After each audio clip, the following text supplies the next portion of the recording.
zona 3. Y nada, pasaba por aquí para darles muchos ánimos, muchas fuerzas a todas las compis, que gracias por el trabajo que están haciendo y que estamos haciendo, que día a día somos unas guerreras y luchamos y sacamos una sonrisa a las personas más vulnerables. Y nada, fuerza, que nos queda muy poquito ya para ganar a este virus. Y pues nada, muchos besos y muchos abrazos a la distancia. Adiós. Hola, buenas tardes. Soy Ruby Obando Robles, trabajadora del SAT de Barcelona. Llevo 10 años trabajando en la zona del Carmelo. Y bueno, quiero enviar mucho ánimo, mucha positividad a todas mis compañeras y compañeros de trabajo, que estamos cada día desempeñando nuestra labor, un trabajo social, que es lo que estamos haciendo.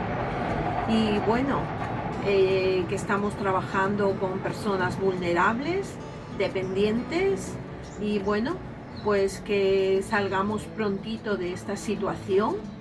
Y nada, enviar, que es lo que he dicho, mucha fuerza, mucha positividad, y que sigamos adelante cada día como lo estamos haciendo hasta ahora, que estamos demostrando que somos buenas trabajadoras.